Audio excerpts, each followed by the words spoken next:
2024년 9월 13일 새벽입니다. 하나님의 말씀은 창세기 3장 14절에서 21절까지입니다.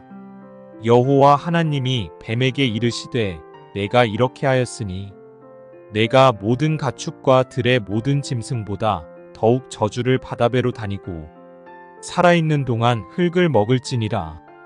내가 너로 여자와 원수가 되게 하고 내 후손도 여자의 후손과 원수가 되게 하리니 여자의 후손은 내 머리를 상하게 할 것이요 너는 그의 발꿈치를 상하게 할 것이니라 하시고 또 여자에게 이르시되 내가 내게 임신하는 고통을 크게 더하리니 내가 수고하고 자식을 낳을 것이며 너는 남편을 원하고 남편은 너를 다스릴 것이니라 하시고 아담에게 이르시되 내가 내 아내의 말을 듣고 내가 내게 먹지 말라 한 나무의 열매를 먹었은즉 땅은 너로 말미암아 저주를 받고 너는 내 평생에 수고하여야 그 소산을 먹으리라.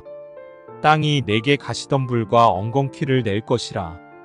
내가 먹을 것은 밭의 채소인즉 내가 흙으로 돌아갈 때까지 얼굴에 땀을 흘려야 먹을 것을 먹으리니 내가 그것에서 취함을 입었음이라.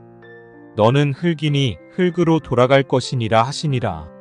아담이 그의 아내의 이름을 하와라 불렀으니 그는 모든 산자의 어머니가 됨이더라. 여호와 하나님이 아담과 그의 아내를 위하여 가죽옷을 지어 입히시니라. 하나님 말씀을 증거하겠습니다. 죄를 범한 인간에게 그리고 이제 뱀에게 벌이 주어집니다. 벌의 내용을 보니까 뱀은 배로 기어다니고 그 배로 기어다니는 게 아마 벌인 거 보니까 원래는 발이 있었던 것 같습니다.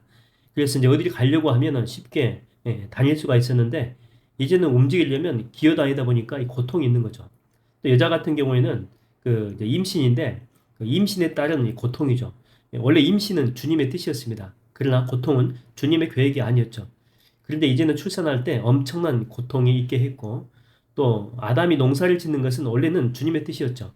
그래서 경작하게 하셨다라고 천지창조할 때에 그렇게 나옵니다. 노동 자체가 복이었거든요. 그러나 가시나무와 엉겅퀴가 나오는 것은 주님의 뜻이 아니었습니다. 농사할 때 이런 것들이 있게 되면 농사에 어려움이 있겠죠. 이걸 다 치우려면 얼마나 고통스러웠겠습니까? 결국에 이 고통 없이 할 수 있는 일들의 고통이 수반이 된 것입니다. 원래 죽음이나 이 고통은 또 고난은 주님의 의도는 아니었죠. 그래서 에레미야 29장 11절에 보니까 이렇게 나와 있습니다. 여호와의 말씀이니라 너희를 향한 나의 생각을 내가 아나니 평안이요 재앙이 아니니라 너희에게 미래와 희망을 주는 것이니라 이렇게 나오죠. 우리는 때때로 고난을 이렇게 당연하게 생각하는 경우가 있습니다. 물론 주님이 우리의 연단을 위해서 줄 때도 있죠. 그러나 때로는 이 고난이 우리의 잘못 때문에 주님도 싫었지만 어쩔 수 없이 우리에게 오는 경우도 있다라고 하는 것입니다. 그렇다면 이런 고난이 올 때 우리에게 필요한 태도는 무엇이겠습니까? 그 하와 이래로 아이를 낳는 사람이 쉽게 애를 낳는 법은 없죠. 또 아담 이래로 쉽게 일해서 먹고 사는 사람도 없습니다. 그러므로 우리 삶 가운데 고난이 있을 수밖에 없다면 자 고난이 올 때 반응은 그렇죠. 피할 수 없다면 고난과 함께 살아가는 법을 익히는 것입니다. 우리 속에 암이 있는데 제거하지 못하면 의사 선생님들이 무슨 말을 합니까? 암과 함께 살아가라 그렇게 말하는 것처럼 말이죠.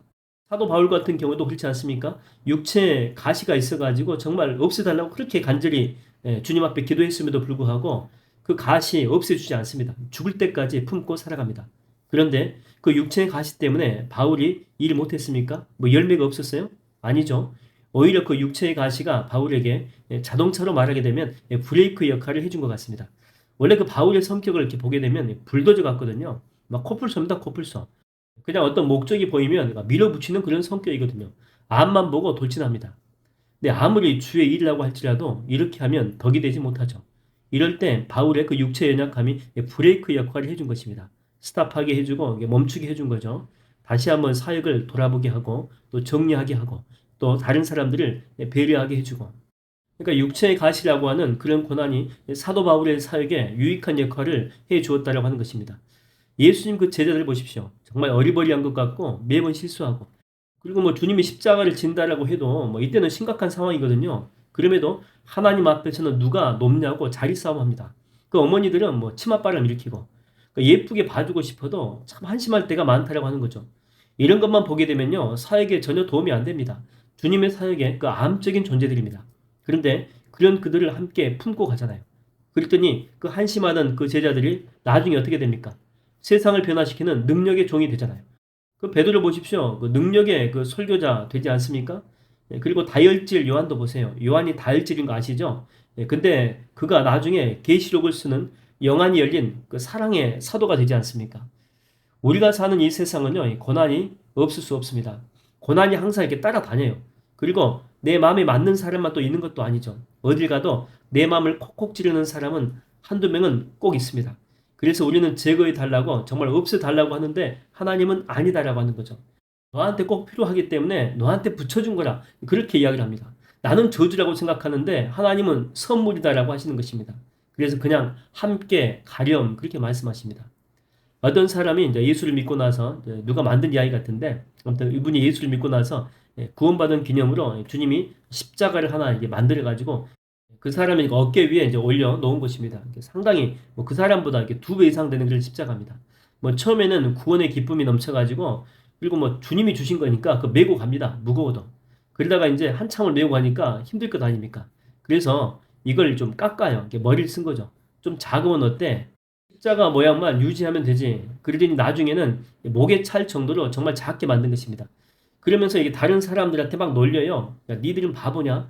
왜 그렇게 무거운 십자가를 지고 가냐? 나처럼 이렇게 깎아가지고 목에 걸고 한번 다녀봐라. 뭐 가볍기도 하고 또 이렇게 목에 걸치니까 예쁘지 않습니까? 그렇게 막 놀려대는 거죠. 근데 문제는 이제 뭐 인생길을 다 걸어가고 천국문 앞에 다가간 것이죠. 이쪽과 이쪽이 근데 그 절벽이 있습니다. 절벽이. 근데 가만히 보니까 다른 사람들은 막 쉽게 다 건너가는 거예요. 그래서 왜 그런가 봤더니 그 지고 왔던 그 십자가 있죠. 그걸 놓으니까 이게 다리가 되어가지고 건너갈 수 있다라고 하는 것이죠. 근데 그 사람은 십자가가 이게 목에 있잖아요. 목에 건널 수 없어요. 사이즈가 작아가지고. 뭐 누가 만든 이야기 같은데 뭐 좋은 교훈을 주지 않습니까? 여러분 엄마가 아이를 낳을 때 고통이 있기 때문에 자녀가 더욱더 소중하지 않습니까? 또 농사를 지을 때 농부에게 고통이 있기 때문에 농작물이 더욱더 또 소중하지 않습니까? 여러분, 여러분의 그 살을 이렇게 잡고 이렇게 꽂게 되면 고통이 있죠. 이게 살아있다는 증거입니다. 여러분이 고난과 이 고통이 나쁜 것만 아닙니다. 특별히 그게 하나님이 주셨다면 이 구절을 기억하십시오. 하박국서 3장 2절입니다. 진노 중에라도 긍휼을 잊지 마옵소서. 그러니까 진노 속에서 하나님의 긍휼, 하나님의 은혜가 그 속에 숨어 있다라고 하는 것입니다. 하나님의 기적이 그 속에 담겨져 있다라고 하는 거죠. 저는 여러분들이 고난을 떨쳐낼 수가 없다면 고난과 함께 살아내서 마침내 주님이 주시는 축복의 열매를 맛보는 하민의 모든 권속들 다 되기를 주의 이름으로 축원드립니다.